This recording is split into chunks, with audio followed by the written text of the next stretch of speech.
Chief? You want to ask him to take a seat? Yeah.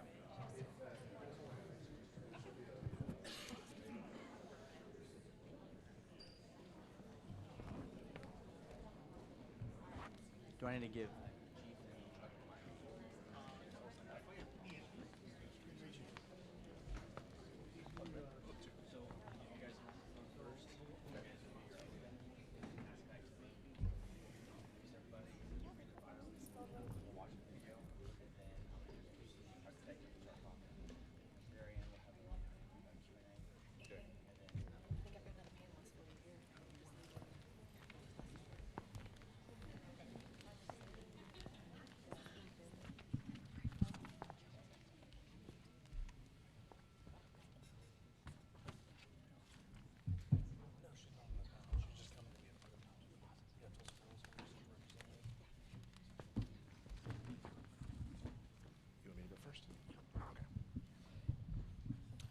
Well, welcome, everybody. Thank you for coming.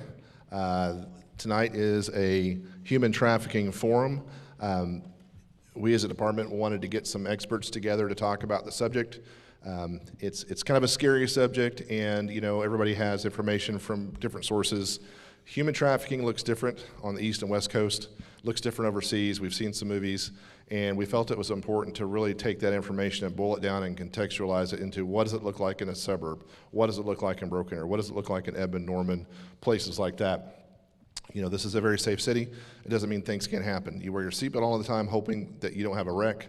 Arming yourself as parents is important to keep your kids safe, and so our target audience is parents. We want to give you guys the tools to understand what's out there, what can happen, and so we got some subject matter experts up on the stage. I want to thank Broken Arrow Schools, Superintendent Chuck Perry for inviting us and hosting us tonight.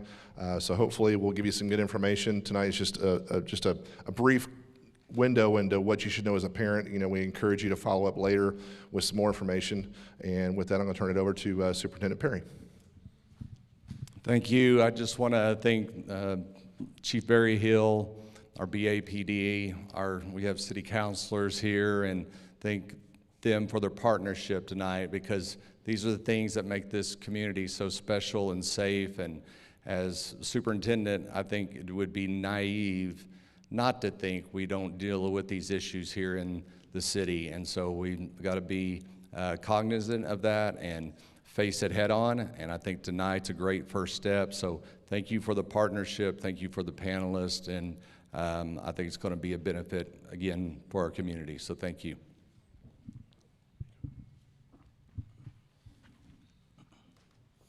Good evening. How are you guys doing? Great.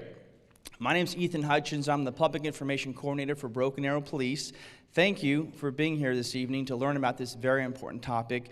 I want to thank our distinguished guests we have here on the front row, Councilor Justin Green, Councilor Lisa Ford, Councilor Johnny Parks, Vice Mayor Christy Gillespie. Thank you all for being here tonight.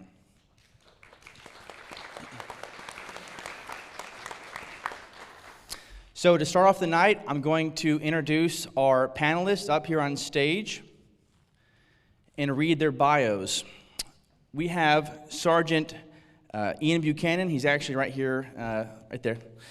He's got 26 years of service with the Broken Arrow Police Department. He's a member of the FBI Innocent Images Task from 2005 to 2018. He was currently a member of the ICAC, Internet Crimes Against Children Task Force, and is currently on board with the HSI Tornado Alley Child Exploitation and Trafficking Task Force. Detective Chris Pellegrino, has 13 years of law enforcement, including 3 in the Detective Division. Currently one of the 3 child crime detectives in Broken Arrow assigned to any case involving a juvenile. Has investigated child physical and sexual abuse, neglect, runaways, lewd acts, and enticement of juveniles online.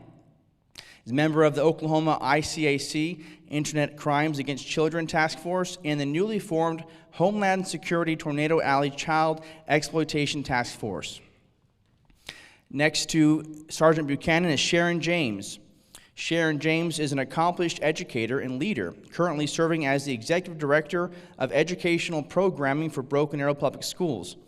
With degrees in secondary education, Master's in Community and School Counseling and Educational Leadership from Oklahoma State University. She has experience as both a school counselor and building administrator.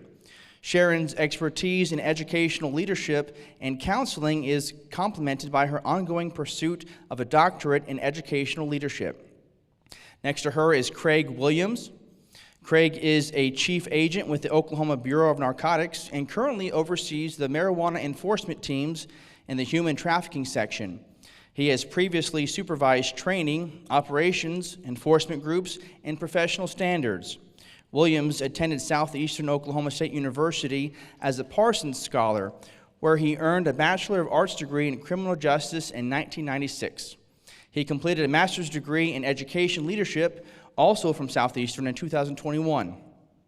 Williams' interest in law enforcement began with an internship at the Durant Police Department.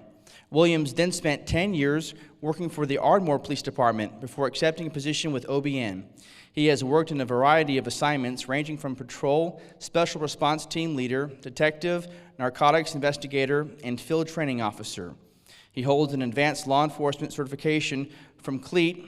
Williams is a past president of the Association of Oklahoma Narcotics Enforcers. He instructs on a variety of topics, including use of force, firearms, clandestine laboratory investigation, officer safety, and human trafficking. Williams is active in several professional associations, including the Association of Oklahoma Narcotics Enforcers, the National Association of Drug Diversion Investigators, and the Oklahoma Association of Chiefs of Police. Next to him is Kristen Weiss. She's been a pioneer in the fight against child sex trafficking and CSEC since 2004. Kristen graduated from Victory Bible College in 2008 with a certification in Children's Outreach Ministry. Following graduation, Kristen served as a national director for a grassroots anti-trafficking organization until her position ended. In 2013, Kristen co-founded the Demand Project with the mission of eradicating human trafficking, online enticement, child abuse imagery, and the commercial sexual exploitation of children through prevention, protection, recovery, and restoration. Kristen is a private investigator, state and local victims crisis advocate, and creator of the Awakened Human Trafficking Training, VAST, or Victim Advocate Support Team, and Traffic Stop, co-developer of the Journey to Freedom non-residential and residential programs, Empower Assembly for Children, and the Alternative to Prison program. And finally, next to Kristen is Jerry Weisner, Muscogee Nation Attorney General. Jerry Weisner was appointed Attorney General for her tribe in April 2022. Ms. Weisner is a nationally recognized speaker on the issues of child maltreatment and criminal justice concerns in Indian country and improving the response to violent crimes with a collaborative, victim-centered approach. Her professional commitment to making Indian country safer can be evidenced by her 20 years as a tribal prosecutor and 13 years of training state, federal, and tribal agencies and professionals. Ms. Weisner, a veteran of the United States Marine Corps, former executive director for the National American Children's Alliance, and senior tribal attorney for the National District Attorneys Association. Let's give them all a round of applause for being here tonight.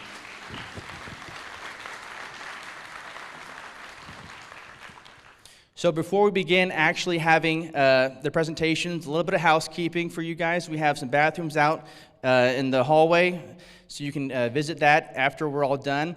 Once the panelists speak, we will have a question and answer at the very end. We'll have a microphone going through the crowd so you guys can raise your hand, and we'll come to you with that microphone. At the conclusion of tonight, we do have the Demand Project back at the back of the room with some resources you guys can take a look at. And then we have this backdrop right here where you can take some photos and ask additional questions. The Demand Project has given us a video to play tonight. We'll watch that right now, and then we'll have our panelists begin discussing.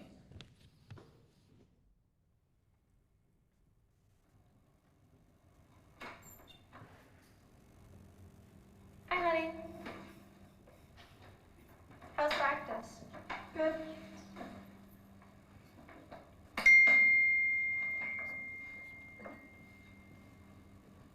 Who's Rick? someone from school. Gonna go to my room. Alright.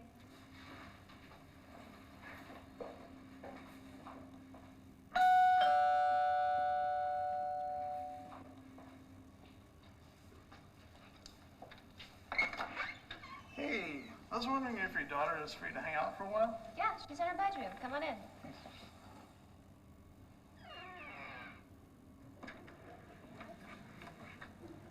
Do you need a drink or a snack or anything? Oh, no, I'm fine. Alrighty. Thank Well, no problem. I'll be downstairs if you need anything. Hey. So, how you doing? I'm so annoyed at my mom. Okay, what happened? She grounded me again. I hate it. My parents always do. What'd she get you for, if anything? Oh, nothing. It's nothing, is it?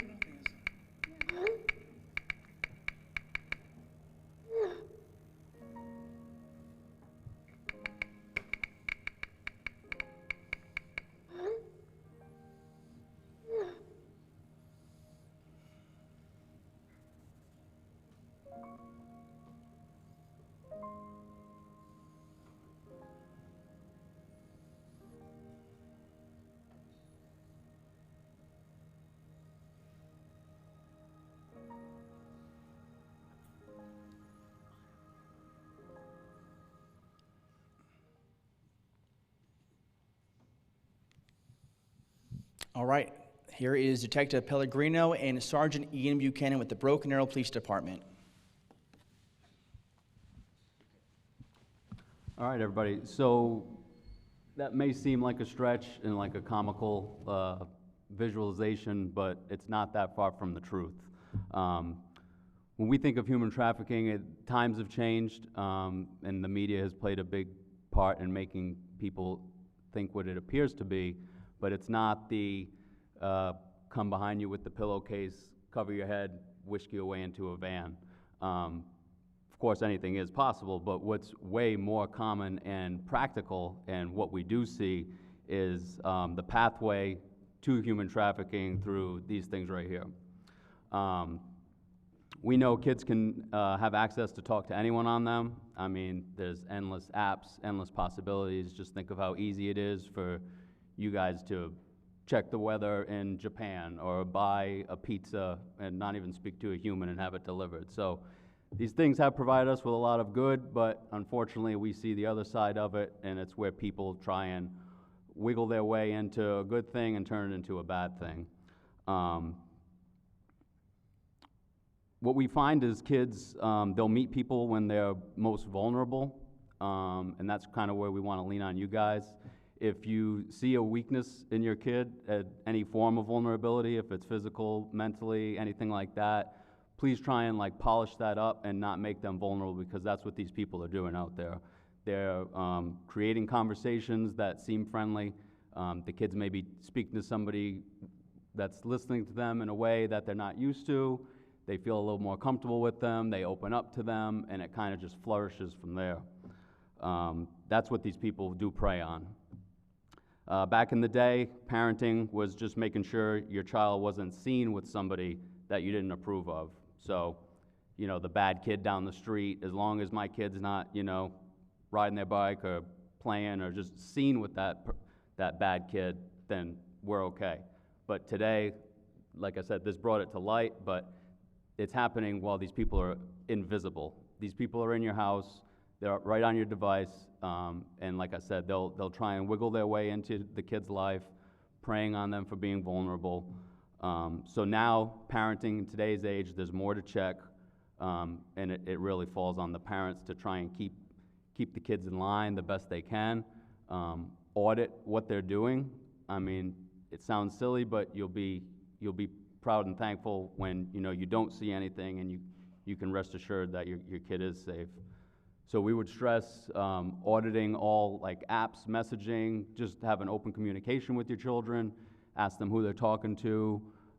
If they did meet somebody online, kind of dig into it, who is it, why, what are they saying, what are they telling you, what are you telling them, and we feel like if we could eliminate the bad things on the phones, we would eliminate 99% of this stuff. Yeah, so what we're seeing in a lot of these cases is privacy is the enemy. These mobile devices give your child, gives all of us access to the world, but also gives the world access to us and to our children. So regular checking of any mobile devices, we've seen cases that have taken place with just Wi-Fi enabled devices. It doesn't have to be at the desktop anymore. It's traveling much quicker. Your child shouldn't have any apps on the phone that you can't access. You should know all of the passwords, all the usernames. Most of the apps that we're seeing, with even the more benign apps that have chat features, we're seeing cases getting referred to us through apps like Roblox, where it's a game, but there's a chat feature that's being utilized by offenders, online gaming. Anytime when there's any kind of chat feature involved, it's kind of a portal into a stranger into your house. So I would encourage all of the parents to absolutely be involved, because privacy, where we see cases that go badly, is usually the child spends a lot of time in a place where they're not seen, they're not heard, and that's where bad decisions are made. And the bad guys are optimizing their chance to use that privacy to their advantage.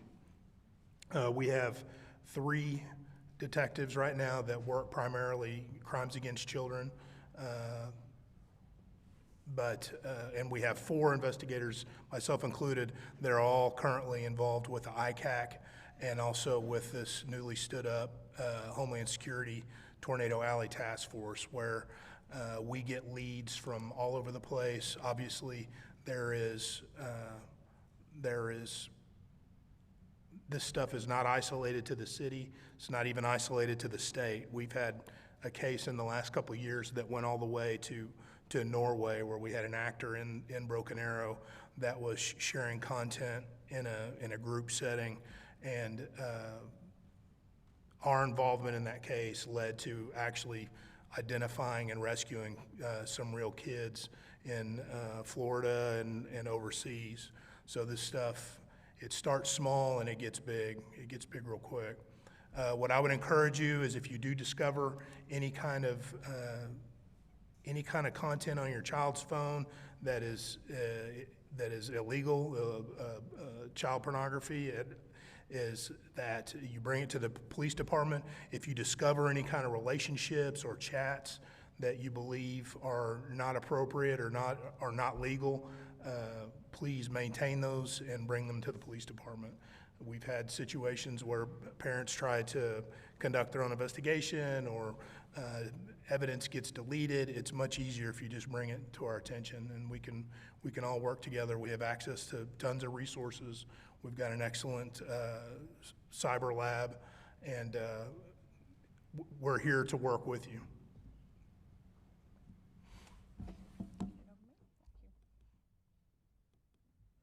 Good evening. I am excited to be here tonight to represent our Broken Arrow Public School. As you're going to hear from all of the individuals sitting up here, they are the experts. They know so much about what they do. They serve our students and our community. Where Broken Arrow Public Schools can step in is that we can learn from our partners and then step in to support parents to keep our students safe. So I've listed a few things. I won't spend a lot of time because I think they'll all be talking about some of the same warnings that we look for.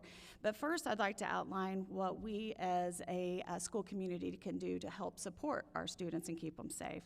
One, we have invested in school counselor and administrator training to what to look for, what risk we should be aware of, so that if we need to step in as support or reach out to a parent and say, I'm just checking in, there are things that we've learned to do. Also, just tips about general exploitation, about what looks, if a kiddo's got a job, they're making a lot of money they normally wouldn't have, that might be something that puts them on the radar just for us to check in on those kids. Also, we have some resources that we've invested in as a district also. First of all, our school board and of course our superintendent Perry have invested in more school counselors in all of our buildings. We've invested in partnerships with social workers and other programs such as Daybreak. I don't want to leave somebody out, but a lot of different other programs that offer us more support on that therapy end. We also have started offering some parent universities. Our executive director of parent engagement, Teresa Boker, hosts several parent universities. Our next one will be April the 4th, and it's more about social media apps. We went through a training not too long ago, and as you hear, like those are dangerous, but I'm like, I don't know which ones to look for, right? So this form is really good because it lists out individual apps, and I think you'll learn quite a bit if you choose to join that one. We also have a report bullying or threat. So if you know of a student, maybe a friend of one of your kids, and you're like, I'm concerned about what I heard or what I heard them, you can go on and anonymously just say, hey, I'm worried about this kid. Could you all just check in? So youth vulnerabilities that I knew I'd do that. There we go. Some of the things that we have learned to help look out for as our students are different things, different at risk that make them vulnerable to people taking more advantage of them. Those could be kiddos that are living in foster homes, maybe are homeless. They may be couch surfing and living with different friends, every other, night, and they're trying to find a place to stay home. A lot of them may be a substance abuse or experiencing traumatic events. So as we get to know our families and we get to make those partnerships become a relationship with our kids or your children, that helps us be on the lookout and support you as well. One of the indicators we look for as educators in the classroom and just as counselors, administrators out in the hall interacting with our students are really the physical or behavioral things that we can see. They're absent a lot from school with not any explanation. If we maybe call mom or dad and say, hey, this kid, your child's not here, and they're like, oh, I sent them to school today. So we can be, again, having that look at as well. Chronically running away from home is something. If we hear about it through a student coming to speak with a counselor and sharing what their fears are, we can interact with the student to help them. Also, anxiety and depression. I think we've all experienced that at some point or another, and our students are really starting to feel that. So that's another thing that's always on our radar. Socially, things we look for, and you might want to look for, is if your daughter or your son or whatever have a boyfriend or girlfriend who's noticeably older, okay? And maybe often they'll stop attending activities in school. They'll begin to isolate themselves because either that relationship or that boyfriend or girlfriend are telling them that's what they should do. And so just if they talk about referencing traveling to cities or other towns when it's like, that seems unusual, that's something else we can look for. Whoops, sorry. So how we try to help our students, of course, is when we interact as a counselor or an administrator is really trying to talk about healthy relationships. Somebody who is controlling, you show me love by not talking to anybody else, those are things that we try to visit with our students about. And that violence is never okay in a relationship. It doesn't show love, it's not okay, and that's not healthy. Also, we talk about the misconceptions of what it's like to be cared for with somebody or in that relationship, and that it's not normal for you to have to ask permission to go someplace. Okay, those little things that we're helping support and just being aware of. Also, just like the gentleman to my right here spoke about, online safety, what apps they're on, what they're sharing, what their videos, or if there's things we hear about that are being shown, we'll step in. But also on the jobs, a lot of times our students are looking for jobs, especially our kids 10th, 11th, and 12th grade. And so one thing we like to be aware of is when, like I said, they're coming a lot of money or a job that seems just too good to be true, it probably is too good to be true. So as we become aware of threats like that, or if we're concerned, we're definitely gonna reach out to parents and we're gonna have those conversations with our students as well. But I'm just excited that we have these type of partnerships like Chief Barry Hill, the police department, that they can help us learn as well what to look for. So we can be another set of eyes for you guys when we're in our school community. So, pass it to you. Perfect. Thank you very much for being here tonight, and thank you for the invitation to be here, Chief Barry Hill. I appreciate that very much. Let me start by the first question I usually get. You work for the Oklahoma Bureau of Narcotics, right? Yes, I do. What does that have to do with human trafficking? So let's talk about that right off the bat. So back in late 2011 and 2012, Darrell Weaver was the director of the Bureau of Narcotics, and we started noticing human trafficking crimes in Oklahoma in our narcotics investigations. And through those what we noticed, he decided to start a human trafficking section. And that unit was established back then. Director Donnie Anderson currently is very, very supportive of this mission as well. We have one of the few standalone human trafficking investigative sections in the country. That's all those agents are assigned to do, and I have the privilege of supervising that section now. So why OBN has that role? Oddly enough, the same skill set you use to investigate human trafficking crimes mesh very nicely with the skill set you use to investigate narcotics crimes. So they mesh very well, like technical investigations, surveillance, undercover operations, all of those type of things are skill sets that you utilize in working on human trafficking. So that's kind of where the fit started. That's how we got into this to start with.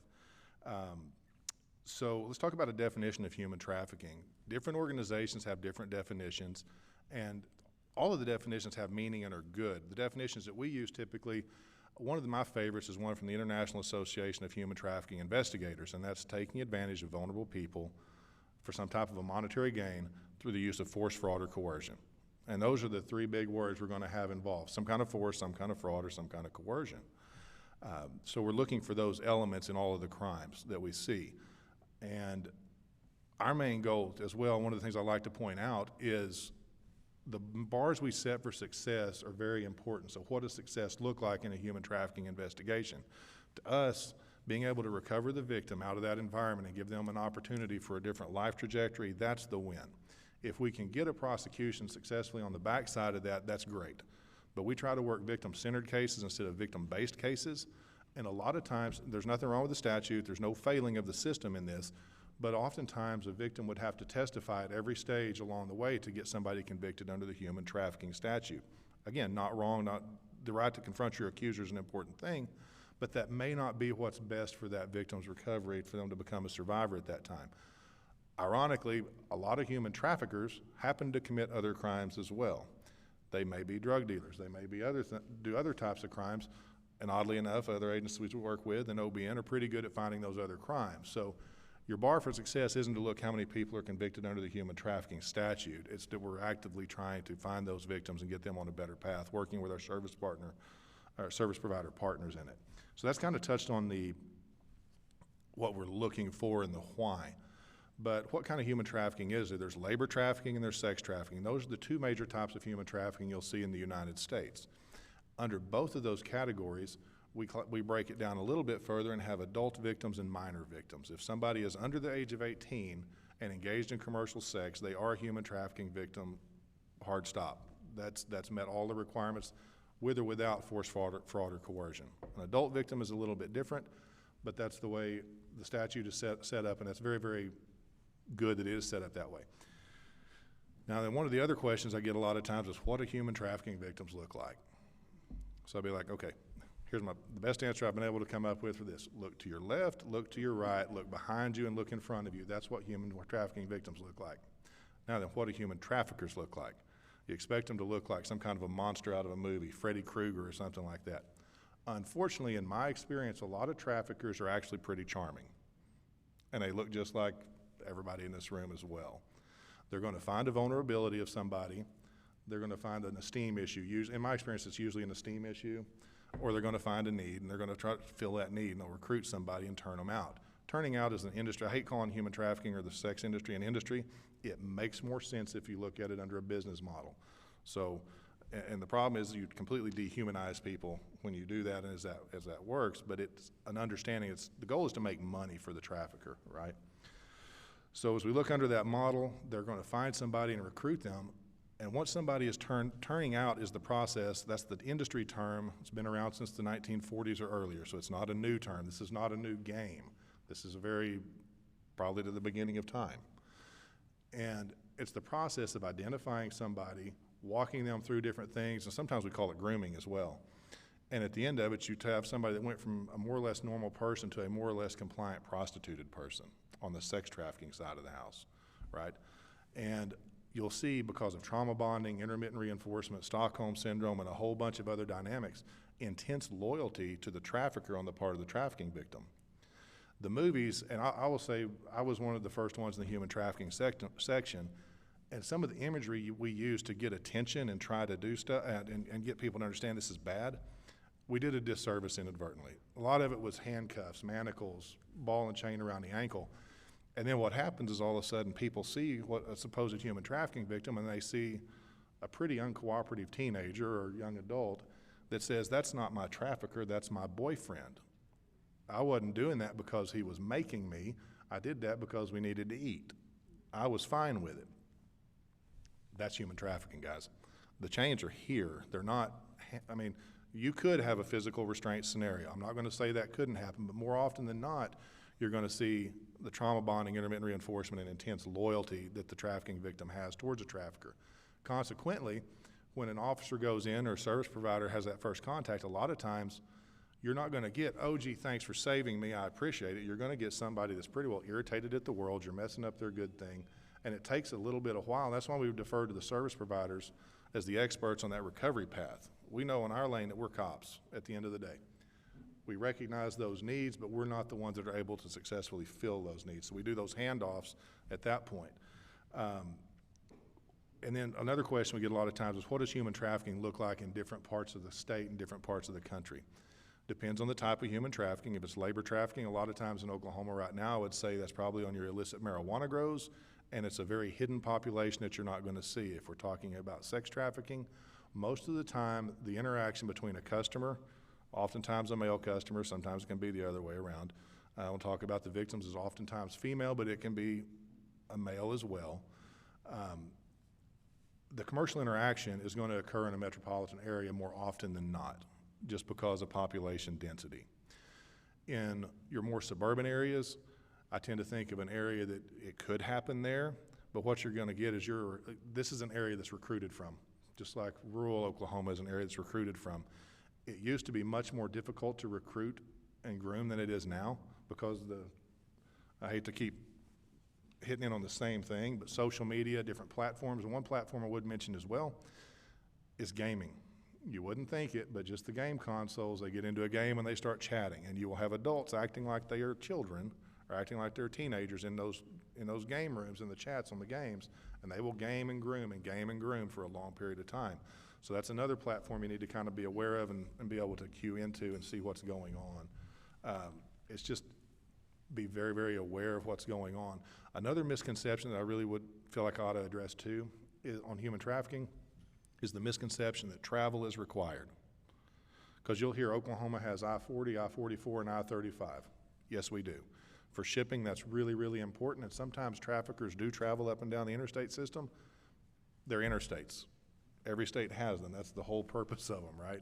I don't mean that in a sarcastic way, but seriously, what we will see oftentimes is a young person is recruited and turned out in an area, and they're trafficked very close to home. And here's one that really, we've had several cases to where the trafficking victim is still in school, they're going home at night, they'll have their time with their trafficker and then run the dates and then go back and forth. So that's where sometimes the disservice comes up from some of the great movies to watch, but everybody remember Taken? Anybody remember Taken? The girl's drugged, kidnapped, taken to that may go on in other countries, it may go on in places in the United States. It's not the norm. That's not what we're looking for. We're looking most of the time for somebody that's made a friend, pardon me, had that boyfriending experience, and now they're being turned out and worked in a commercial sex environment. We've touched on a lot of the other things that I wanted to touch on, but I'll be happy to answer questions later of any questions that you guys have.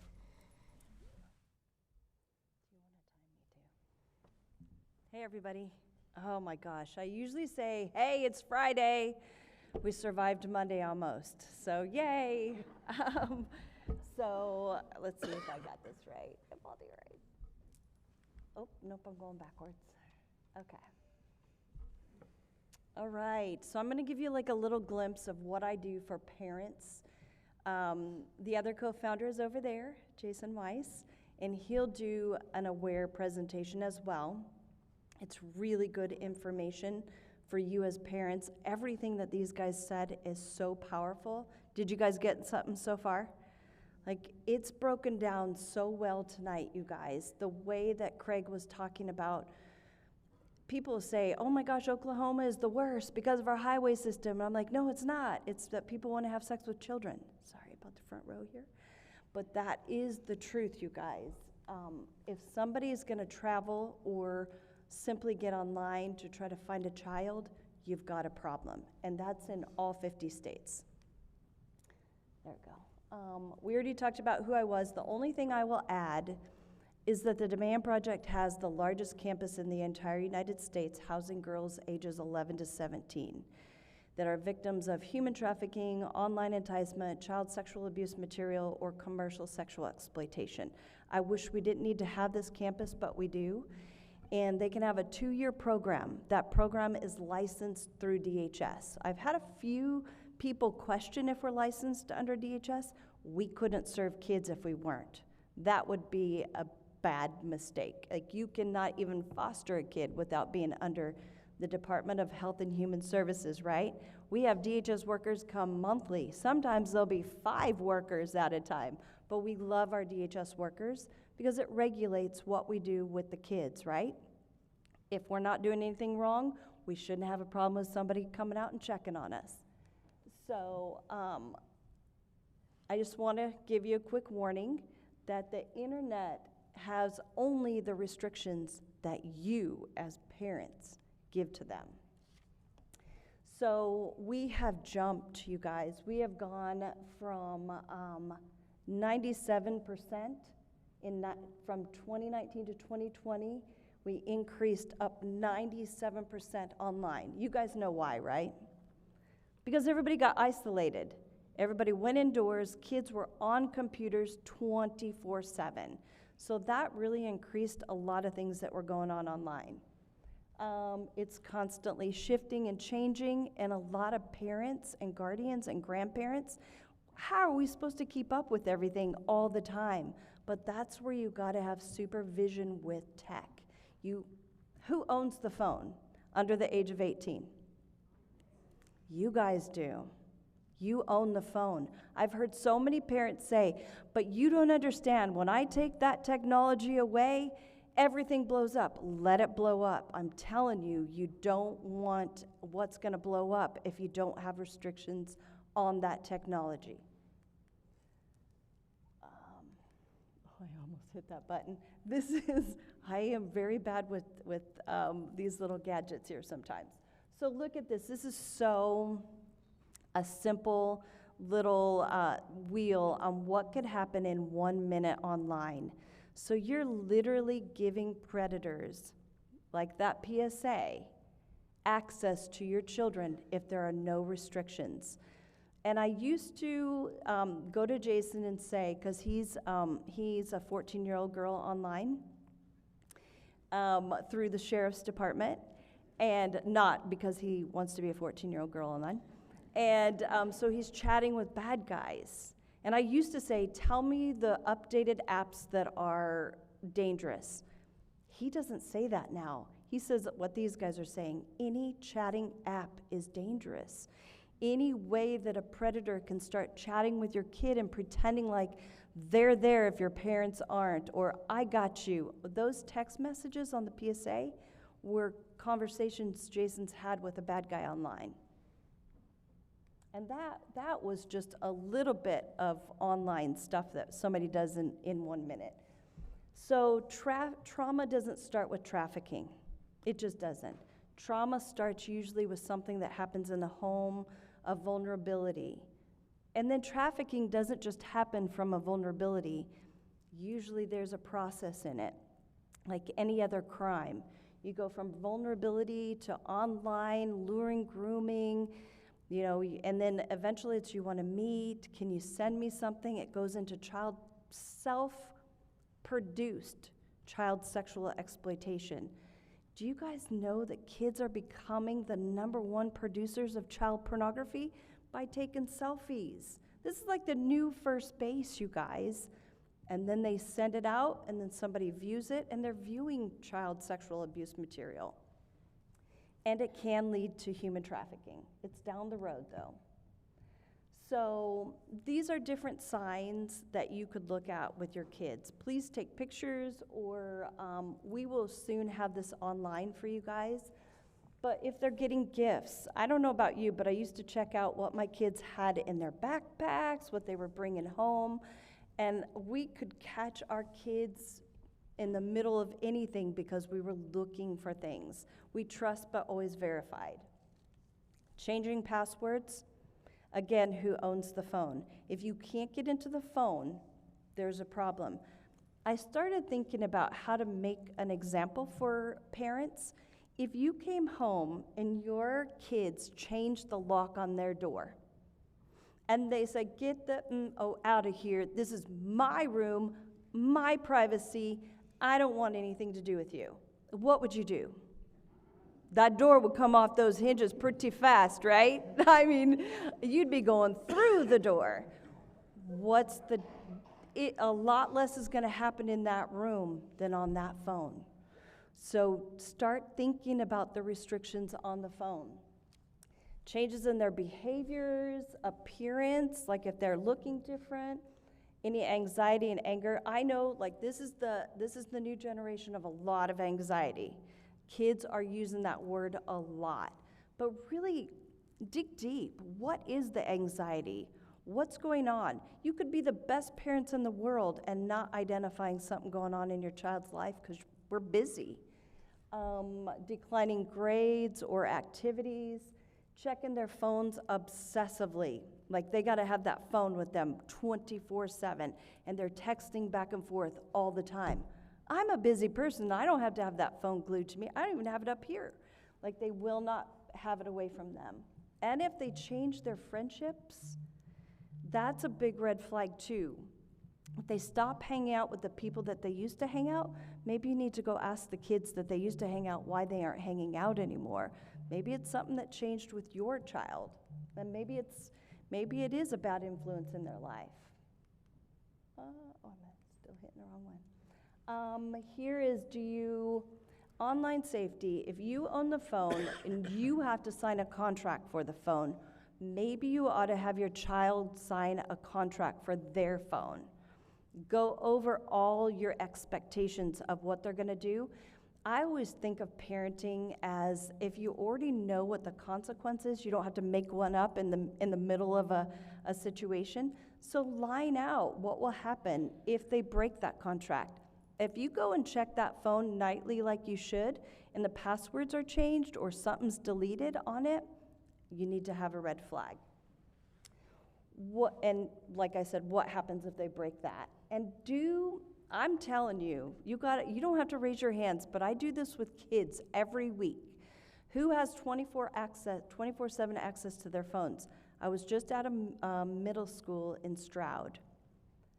Pretty much everyone, but maybe 5 kids raised their hand saying they have 24/7 access on the phone, with their phone. That means they have the phone when they wake up in the morning, all through the day. They can play games, they can talk on the phone all night long. You have to really wonder if that's healthy for them for a lot of different reasons, even above and beyond this. Like, it's not okay for them to be stimulated 24/7. We're giving them so much access to everyone all the time. You need to be interacting with your kids. Do you know those passwords? Make sure you write them down. Sometimes we have too many things in our head. Have a place where you can keep their passwords down. And are you part of their social media? You should be part of all their social media. There's ways that you can go through the phone company and their texts can come to your phone and they won't even know it. I would recommend doing that if you have concerns. Keep the location of the phone on at all times just in case. That was also a QR code to get that contract for the phone. Some other behavioral issues, if you now really feel like something's going on and they're starting to act aggressive or isolated, over-sexualized in their behaviors, running away a lot, just not wanting to be with the family. Self-harm is huge. You'd have to do this really careful with your daughters, but looking at their arms, looking at their tummies, looking at their thighs, making sure that they're not self-harming. Oh my word, on our campus, we have 6 kids on this campus.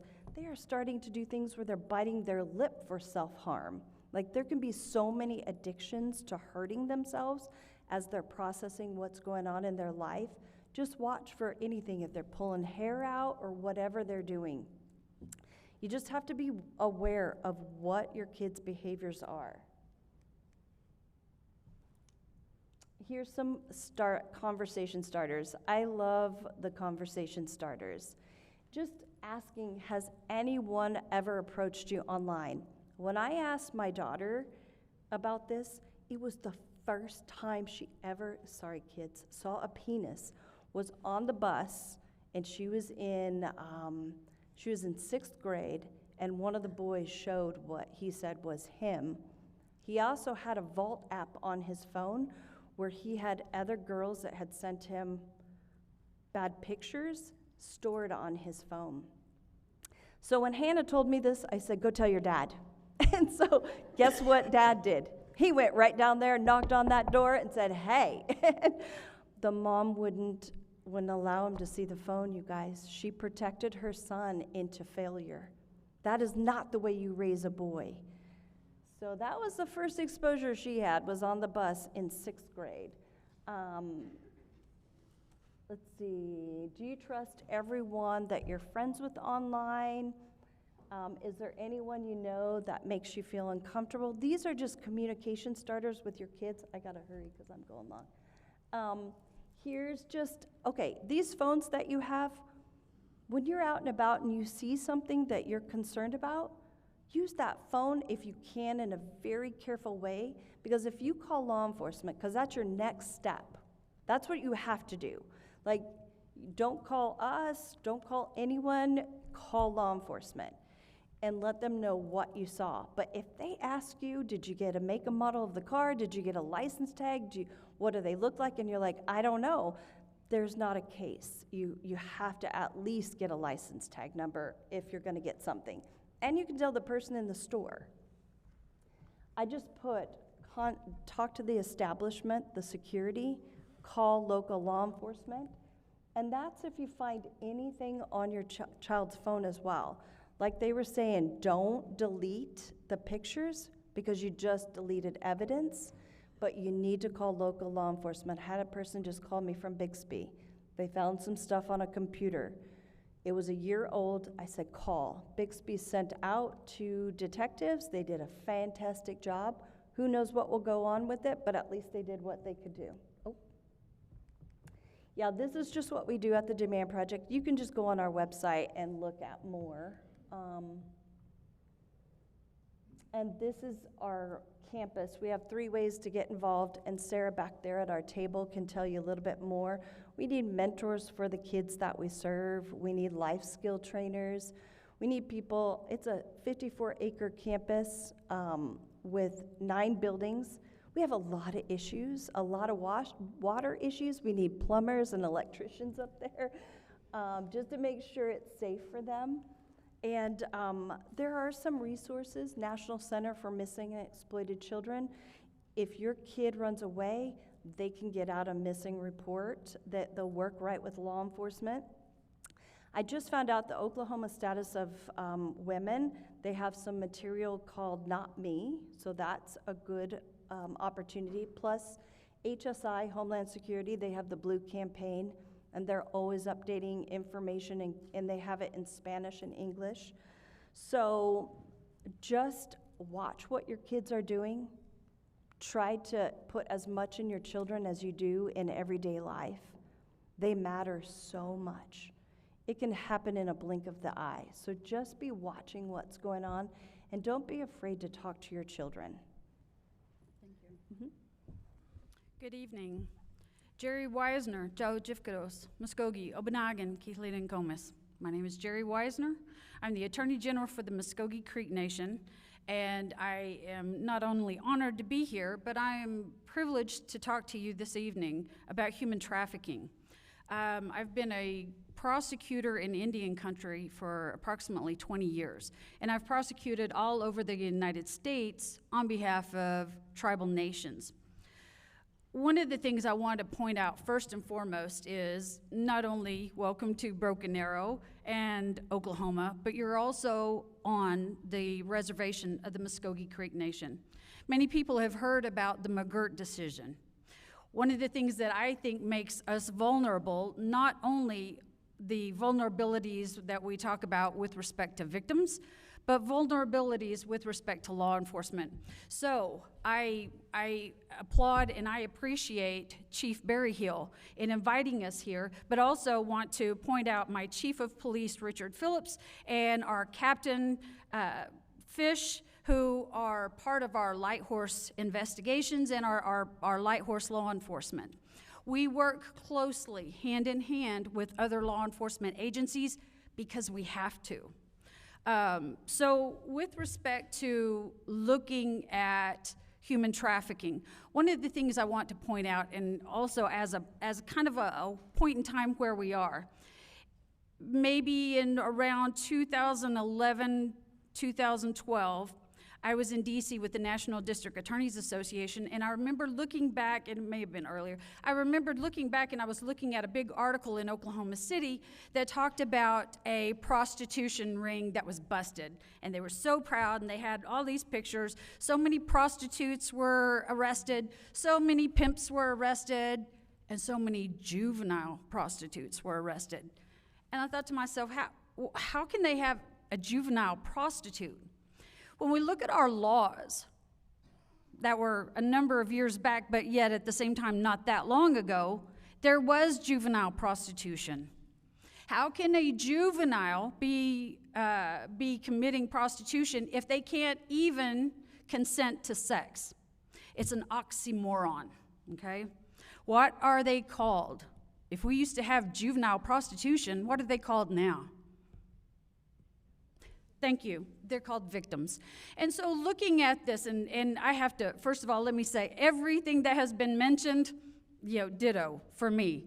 And I think that's very important. The vulnerabilities and everything that's gone on, absolutely. If they are Native children or a Native victim, that makes no difference. Those vulnerabilities, low self-esteem, foster children are often called throwaways. Those are perfect prey for perpetrators, for pimps, for anyone wanting to traffic, because who's looking for them? I think it means a lot to this community, to the school, to law enforcement, that you are here today, because apparently you give a damn about your children, the community, and want to make a stand against that. So for that, I give you a hand, because that's where it starts, right there. Now, not only looking at our children, I think as we look back at how the laws have progressed, just within the past 20 years, I know the movie Taken was mentioned earlier. In Indian country, it might look a little bit different depending on where you are. There's a movie, anybody see the movie Wind River? It had to deal with man camps. Now, that was up north, but it still happens in many places around here. One of the things in Indian country, it will still look the same. We've got a casino, and it invites everyone there. I wish we had a sign up that said, no perpetrators, no pimps, nothing like that. But the casino seems to attract moths to the light, so they tend to be there. As we're sitting here talking today about human trafficking and the mention of that, I also want to, if we think about how do you make your home safe? You talk to or you listen to the best commercials on TV have a burglar who was just released of jail. He was like, well, this is how I used to burgle a home. And I'd look for this and you say, ooh, that's a good idea. I'm going to protect my house that way. What I think would be ideal, although there may be some safety issues, is get a panel of pimps and perpetrators and ask them, what are you looking for? I credit Dr. Anna Salter. Dr. Anna Salter is a psychologist in the field of sexual assault, and she went to many jails, facilities where defendants had exhausted their remedies and said, hey, what makes you pick your victim? And just on a quick note, one of the perpetrators, I'm a mother. My son's 29 now, but I was always, everything that they talked about, that's what I did. But the perpetrator said, this is what I do. I go to a football game or a baseball game, and I go to the concession stand line. I'm going to use you if you don't mind. He's like, I'm going to go to the concession stand line, and I'm just going to accidentally kind of go up behind somebody and put my arm around them. Now, if the kid jumps back and says, whoa, get your hands off me, who are you? That's not the kid that they're wanting to solicit, to bring in. Now, the one who freezes and gets really quiet, that's the one.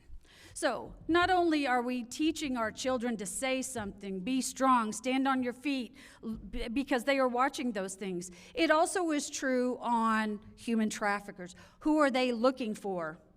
Our kids who have these vulnerabilities. Where are the parents? Where are their safety networks? Because suddenly that perpetrator is going to fill the gap if we as parents and we as the community are not watching out for each other's children. We would say, and we still say, it takes a village. But it does. It takes a village to watch after each other's children. What houses have a lot of traffic coming and going? Now, that is not indicative of a specific crime, but it may be telling as to what's going on.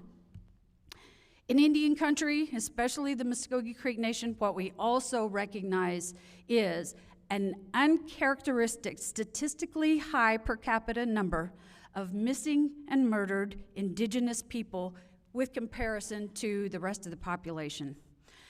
A lot of our native people go missing, and all around, they would look around like, well, why? The vulnerabilities are even higher when we talk about our native victims, our native women, our native foster children. So making sure that we are not only watching your children, my children, all of the children in the community. With that being said, I also would like to highly recommend and emphasize mandatory reporting. I often talk to, it was mentioned earlier, not only do children spend way too much time on a cell phone, but they also spend too much time by themselves or with someone else. What I would like to see is, with mandatory reporting, the Muscogee Creek Nation, as well as whatever tribe, is responsible, depending on either the status of the perpetrator or the suspects. In either way, again, it goes to my very first premise. We are vulnerable if we're not working together. Because I know whenever we get a case, I don't care. Because if I have a crime that's committed, we will investigate it.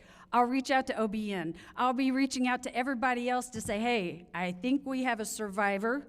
We're rescued. We need help rescuing. Let's go do it. It doesn't matter who they are, what tribe they belong to. The fact is, these are children who are being trafficked, and that's what makes it something I give a damn about. I want to make a difference about, but we all need each other's help. Again, in that sense, it takes a village. I also want to point out our LGBTQ children who are especially vulnerable. Not only in their homes, sometimes homes are difficult for our young people to talk about these issues with their family. Well, who is going to listen to all these problems? Who is going to lend a listening ear and a sympathetic time to all of these problems? A perpetrator. Our LGBTQ children are especially vulnerable, and don't think that they are left out and that it is either boys or girls. It can be either of them, and both of them, and any of the above. One of the things that I am really excited and want to share on behalf of the Muscogee Creek Nation are resources. Oftentimes, it was mentioned before, when we have a victim or a survivor of human trafficking, they're often what I call a non-compliant victim. They're pretty pissed off. And who are you to tell me that my boyfriend, even though he's 35 years old, I'm 13, I know what I'm doing with my life, hello. So trying to convince them, you know, he's just not the one for you, is going to be difficult. It's a hard road. But you need to have those resources at the ready. And it's not the same resources as you would need for an abused child. You need special medical. A lot of these children need STD screenings, birth control, behavioral health. They are survivors. So having behavioral health counseling that recognizes that survivor, that strong-willed child that is strong, and lifts that up instead of trying to crush the spirit, it's those survivors I want. Education. A lot of these children are probably have a PhD on the street. Okay? There are all kinds of human trafficking. You can have a perpetrator, I think somebody had said it before, that they may look like a monster. I don't think there's any of us who would go with a monster or someone who looked just grotesque. I think about my preacher on Sunday morning. I said, that devil is handsome. Those perpetrators are going to be good looking, and they're going to be flashy. And that's who I would want to go with. Somebody whose lifestyle is fast and loose, and I would want to be a part of that. Those are who the perpetrators are. Be on the lookout for them, but also know and educate our children.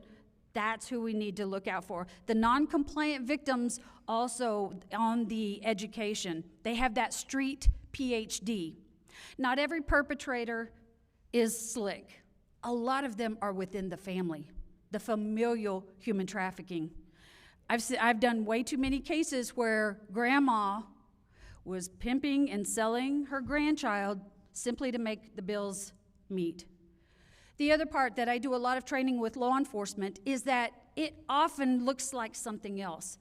I had a mom and dad who allowed their 4-year-old daughter to stay with a registered sex offender.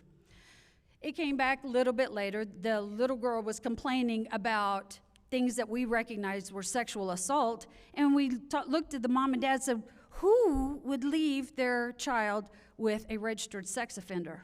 Well, when questioning the sex offender, he said they knew. They knew all along. We did some blood work on the child. She had a very high level. She had been given diphenhydramine Benadryl. Why? To make her more compliant. And when the little girl went over there, they got to use his truck. They didn't have a vehicle, and they needed to go to town. So they got to use the truck for 4 hours while. That's human trafficking, the exchange of any goods or service for sex. Okay? And sex for another. Be aware that it's not only the boogeyman, be it ugly or good looking. Sometimes it happens in families. Being aware of what's happening in your family and making those calls, raising awareness, looking and digging deeper, simply because we give a damn, that's what we do. And if you have any questions, if you're in Indian country, if you're not in Indian country, please don't hesitate to reach out. I care, I give a damn, and I want to see our communities and our reservation and our state a safe place. Mado.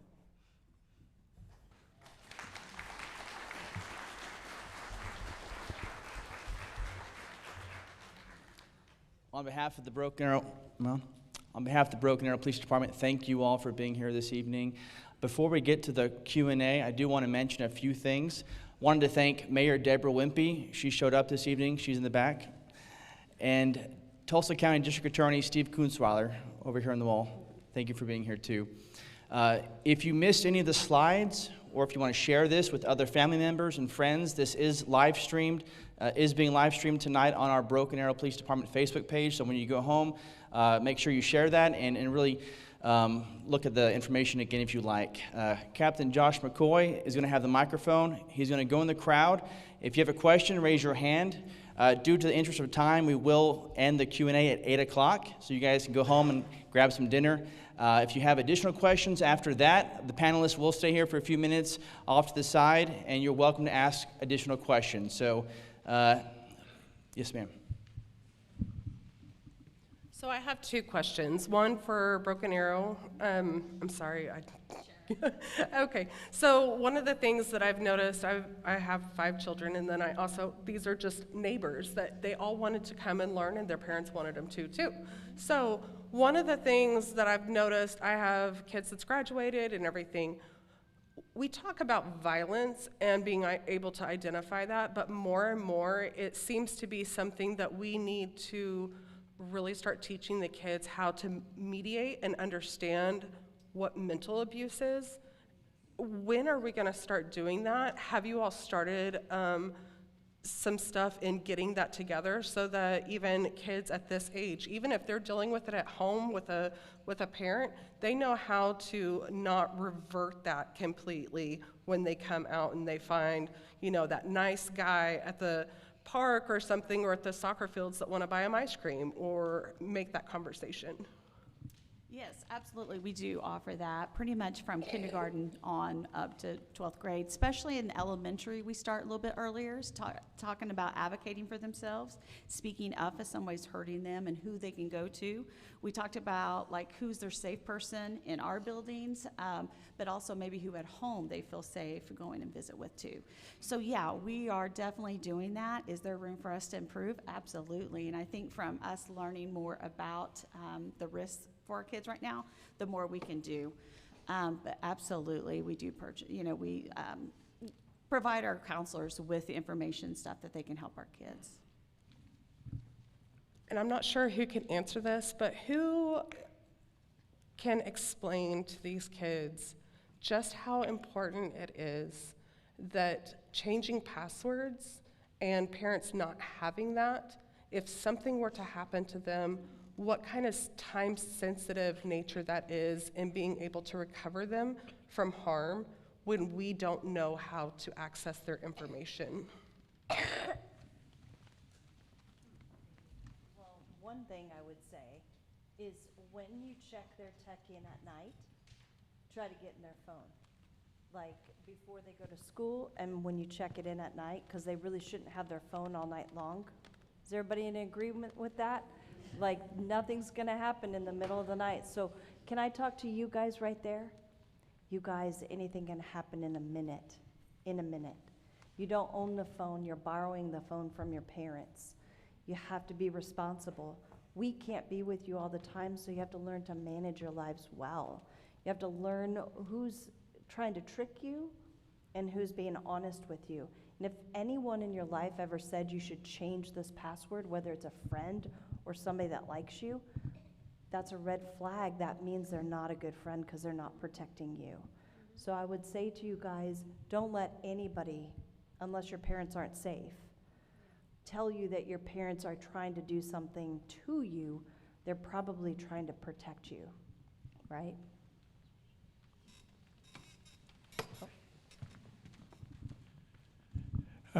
So I wanted to really commend A.G. Wisner for what she had to say. She was spot on a lot of things that you needed to hear. My question for the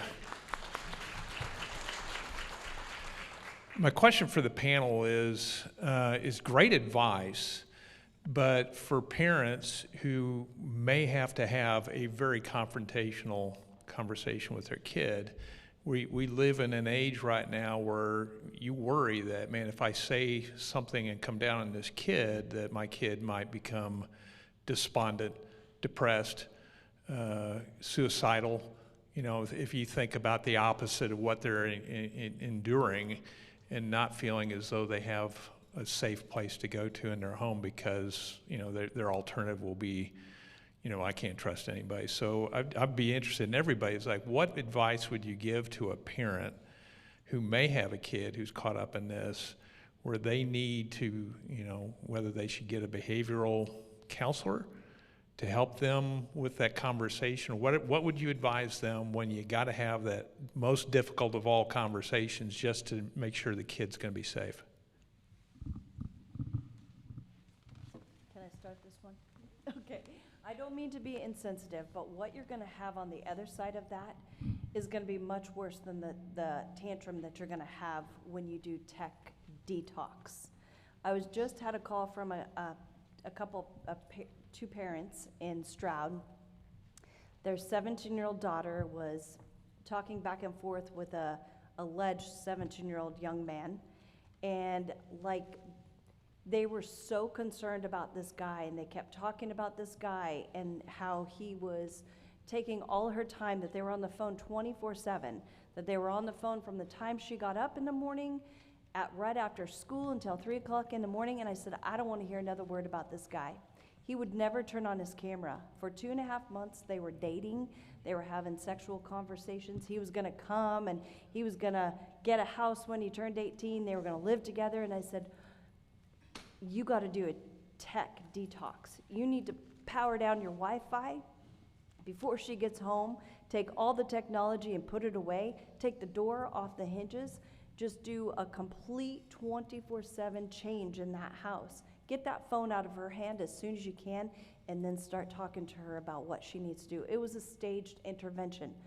And he did it. And he called me back and he said, it worked. It worked. Like, we got the kid on the phone, and he counted down and he said, you've got a certain amount of time to show your face. If you really love my daughter, you got 10, just show it for 10 seconds. He said his anxiety was too intense. He couldn't show his face. And he said, I just can't. And he said, so you're saying your love for our daughter is more important than showing your face? And he said, that's what I'm saying. And it worked, you guys, because they had the strength and courage. They just needed a kick in the backside to grab that phone and take control. Maybe you need a counselor, maybe. Maybe you need, I mean, who doesn't need counseling sometimes? We all need counseling sometimes. Get the phone away from them when the phone is the enemy. Like, you have to start looking at how it's going to affect your children. That's just my 2 cents for it, but these guys probably have something else. Well, I would add from our perspective that if you don't share your values and what you feel is important, somebody else is going to do it for you. And so you have to start having those conversations early enough that as they grow older, they're still feeling comfortable to talk about things. So sometimes it is awkward and you feel uncomfortable, but you start that early, having little conversations so that when something huge like this happens, they know they can come to you. But we always tell, parents that somebody else is going to tell them what they think is right or wrong if you don't step in front of that and be there first. So. I would also add that I have seen that kids are resourceful. So if you take that phone away, they're going to end up with a burner. They're going to get to school and use their best friend's phone. So I would also add, in the intervention, involve those best friends. They know who he is. They know when they're going to talk. They could use the computer lab at school. Whatever it could be, it also could be the Xbox, the PS5, whatever it may be. That is another way. So they will find a way, but I commend all recommendations of counseling and behavioral health. What was that vulnerability, that need that, hey, he's 35? Because guess what? As soon as you get past this 35-year-old, there's going to be another one in line. And so I can knock him out and I've got 5,000 more. How do I protect the youth? How do I protect my daughter from doing a lot of, those, making herself vulnerable? And as I mentioned with my son, I had all of his passwords. Now, he's a little bit older, but I kept on, followed him. And he told me one time, he was like, Mom, you don't have social media. You don't understand. I was like, oh, I understand way too much, which is why I don't. But he came home one day, he was like, my friend Ricky and his mom, they're like BFFs. And he kind of paused a second. I was like, okay, is that cool for you? Are you like wanting us to be like BFFs? He was like, well, maybe, because, they talk about everything. I said, okay. I was like, you just came back from Ricky's house. You want to tell me what you guys were talking about? He's like, oh, no. I was like, you want to tell me about that 14-year-old girl that you guys have both been talking about? Oh, no. I said, know this. Not only he knows I'm a Marine through and through, not only am I not your best friend, I am absolutely your mom. You get mad at your best friend and, you guys say cuss words to each other and split up and do all this. You have a new best friend next month. I'm your mother, and that means I love you no matter what. And if anything happens, I will be the first one to throw hands, to defend you, to love you. That message right there is an important one that we need to remind our kids of. Thank you.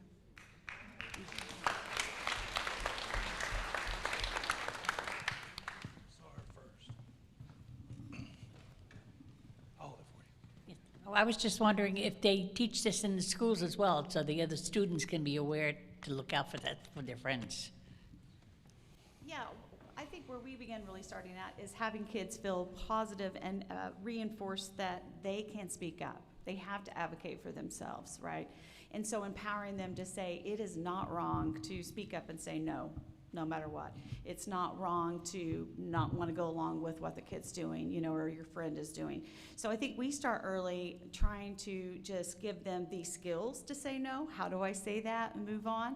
We try to support our students that way, I think beginning to feel their sense of identity and who they are, and that they can say no and it's going to be okay. But I think that's in partnership with parents. You know, I think it's all of us working together.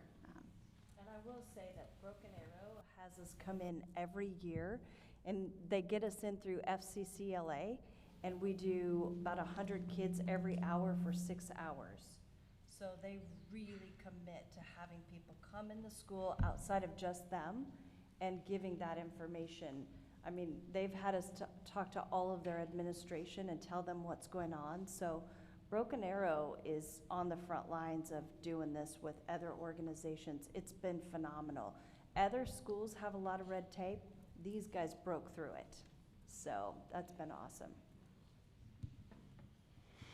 I have two separate questions. The first one's going to be for BA and public schools and PD. You guys have mentioned that a lot of this falls on the parent to provide the education to the kids.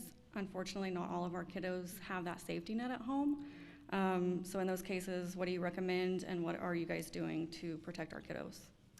I think that one of the things we've done, especially in the last few years, increase the number of school counselors and social workers we have. We need our students to be able to reach out and be able to visit with a therapist and have that honest, I can tell you what's going on, this is what's happening to me.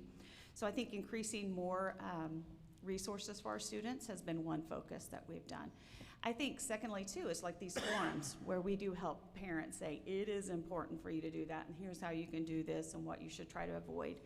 But I think even in elementary, I can't say enough about elementary, our teachers are phenomenal about when they have those kids in that class, those 22 students, they build a relationship, they get to know that student, and that student can feel like they can speak up to them. So I think in anything, we build relationships so they feel comfortable coming to us. And that expands all the way out through 12th.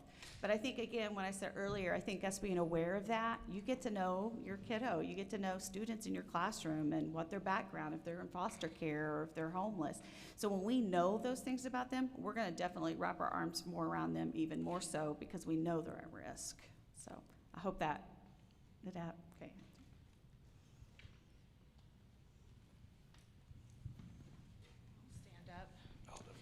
I'm sure you expected me to be here. My daughter was a victim recently of some of this sort of thing, and I have not had the greatest experience with Broken Arrow Police Department and what has taken place. Nothing, to be honest. Both of her devices, both Apple devices, have been taken. And even though you could get the same information off of both of them, you have to take both of them, the cases, the chargers, the bricks. It's ridiculous. Nothing's gone on because the suspect that perpetrated her is in a different state. He even did a welfare check on my daughter on Christmas Eve, and cops showed up to my house even though I'd already done a police report on him. And it is just unreal that nothing's happened. I mean, you know, maybe it's because he is in a different state and it was only mental abuse and physical on her part herself. But it wasn't actual physical. He didn't come here and harm her. Is that the reason why y'all just swept it under the rug and not done anything about it? I mean, at first it was supposed to be Homeland Security was involved, and now it's not. You know, you were supposed to protect her. You said that she would never face the suspect. You said that she would never have to face anyone that saw her pictures or her videos. Yet that is not the case. Homeland Security is not involved anymore. It is just, now it's with, you know, the other state. And how on earth can a man, a 40-year-old man in another state, no relation, can call and do a welfare check on my daughter, and nobody questioned that? glad you came. I've left you messages. I'd be happy to meet with you after this is done. I'm Sergeant Buchanan.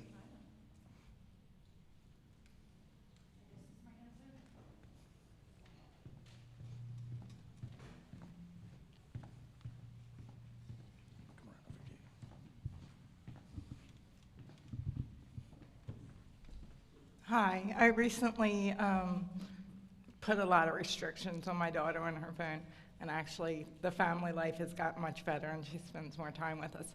But my question is for Broken Arrow schools, they all have Chromebooks, and when I put all the restrictions on her phones, she was going on her Chromebook that they bring home every day, of course. So what restrictions are on the Chromebooks? Because she was still accessing some kind of social media and apps on there, when I have now all of her apps are shut down.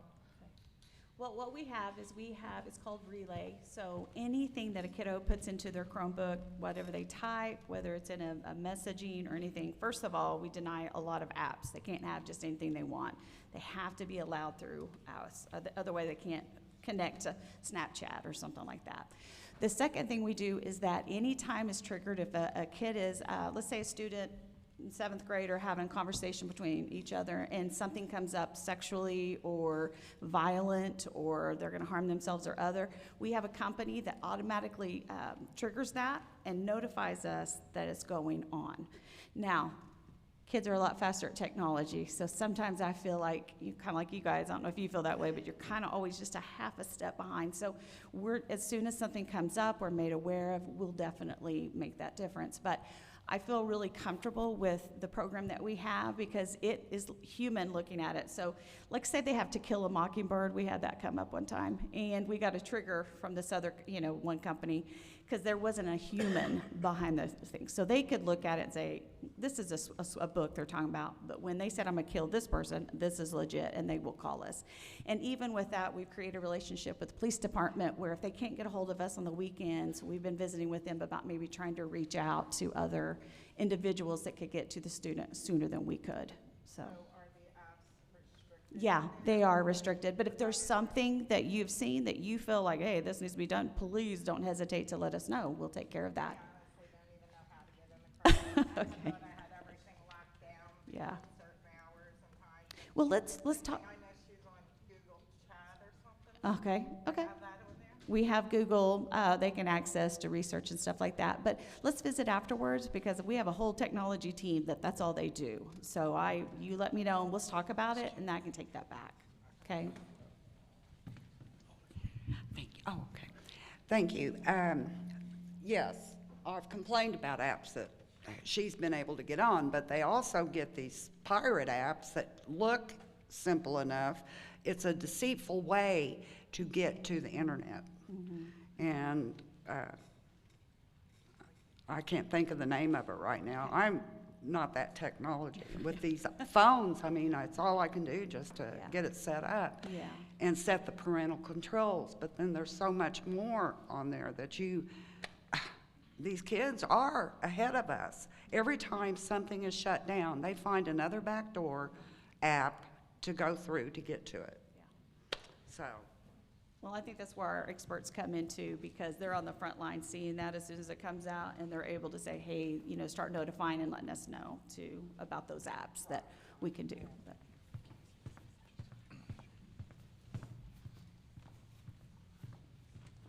I'm not a parent yet, but just as for future reference, so let's say the child cannot be blocked on the apps for whatever reason. I had a younger cousin a couple years ago who she could just get money pretty easily from friends, so she would just buy phones or whatever, go to the library.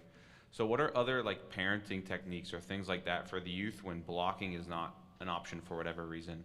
How do you educate them or encourage them or whatever on avoiding these behaviors? So for anyone? I mean, it's the conversations.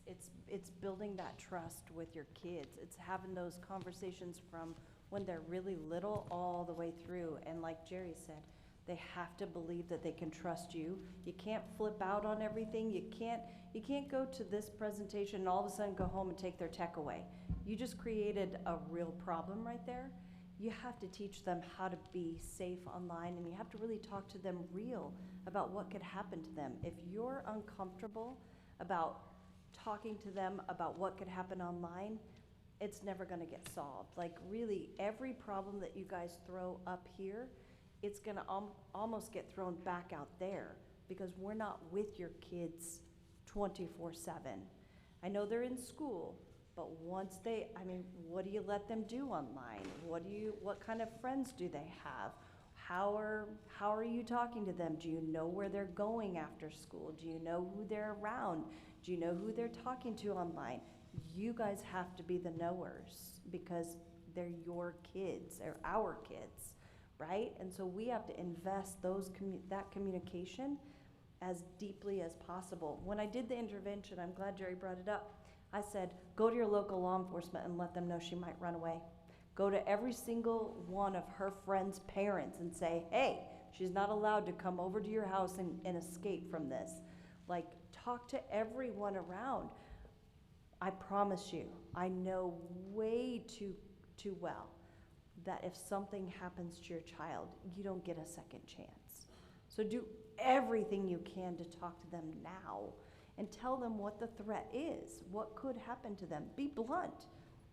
Do what you gotta do. Take them to, I remember one time Joshua stole from the store, and you know what Jason did? He hauled him to the Jinx Police Department because the guy at the grocery store wouldn't do enough. Like, what are the depths you will go to save your kids from what's out there? They're conversations. I'd like to add to that if I can. So also I think it's important as you're setting up, we don't want everybody to leave afraid. We want you to leave aware. Right. Live life, enjoy life. That's the main thing on it. But also build those appropriate support networks. A lot of times some of the best anti-human trafficking efforts out there don't have a shingle on the door that says anti-human trafficking. It says YMCA, YWCA, Big Brothers, Big Sisters, Youth Group, these different things that keep kids from becoming disenfranchised, marginalized to start with. And sometimes the best you can do is plant the seeds to where they know the right thing. They may make the mistake. They may wind up in that bad situation, but then they may have that epiphany in the middle of the night that goes, you know, this is not right. This is bad. And they know some appropriate places to reach out to, or if nothing else, they know some people that are a safe place to disclose that can guide them towards that help and that exit strategy, and to get to those people that have the expertise to get them on that road to become a survivor and out of that environment. First, I want to say thank you for all the information tonight. It's been incredibly helpful. I hear a lot of questions and comments about building relationships and open communication with your kids and laying that foundation, and it starts at a very young age. I just want to suggest that Damsel in Defense, I don't know if you've heard of it. I imagine you have. It's an amazing product line for women and for families, but they have a line called Safe Hearts. It's a bunch of books and kids that are games that are geared towards kids that are of elementary age and middle schoolers. And it's just a great way for conversation starters and situational awareness, just to help effortlessly, in a fun way, build that relationship with your kids. And even encourages things like doing your chores and just, having just good integrity and character, but it slips in enough conversation about the situational awareness in all different scenarios, about keeping secrets that kids shouldn't be keeping secrets about and stuff. So maybe encourage just to check it out, because it's just a really great resource that goes hand in hand with this.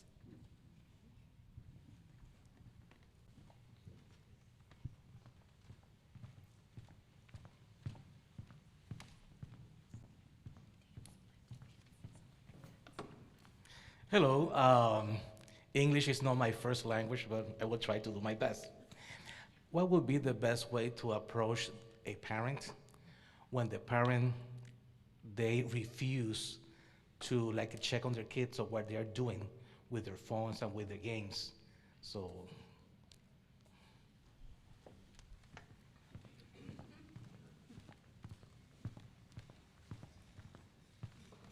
Try and have the same conversation we had tonight, if they're not aware, kind of open their minds to it and just share with them what you've learned tonight. If I could add to that, I think I would like to commend this lady in the front row with the whole row of kids that she has admitted are not hers, but that somebody clearly is either working or busy, and that's a perfect example. She brought them here. We're talking about it. Kristen got on to me because I used the D word 4 times, but she used the P word, and that's... I did, that's true. But looking out for them, and if you can't make headway with another parent, that's okay, because it's about the children. And I would say, you know, making sure the children are empowered. So it would be, has anyone ever asked you where you live? That would be a red flag. If anybody ever asked you where you live on an app, you should tell somebody.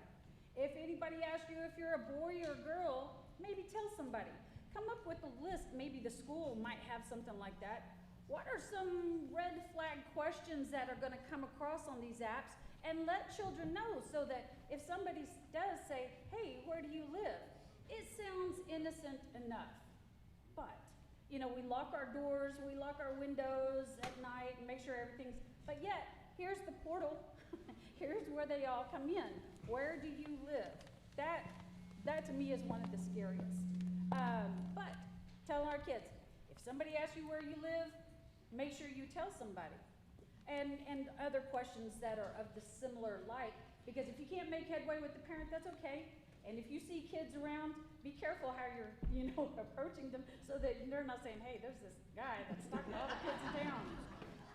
But making sure that, you know, the resources and the communication and cultivating those open lines of communication. And it is really hard, but you know that PSA?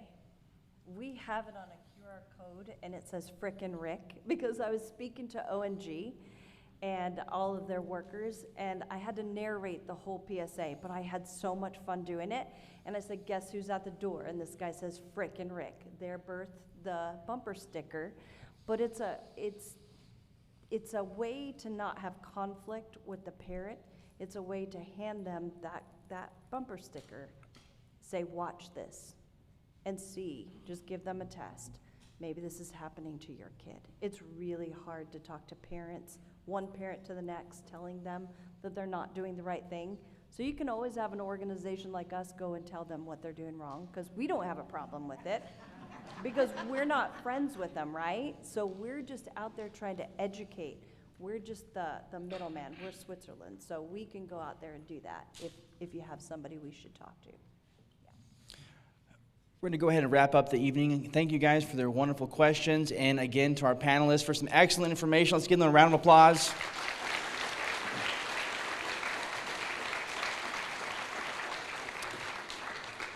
Once again, they will be available for a few minutes after this concludes for you guys to ask them additional questions. I wanted also to point out, if you want to continue your education on this topic, Broken Arrow Schools is hosting a parent university session on April 4th to focus solely on the dangerous apps parents should know about. So that is the same location, same time, 6:30, April 4th. Thank you again for joining us tonight, and have a great evening.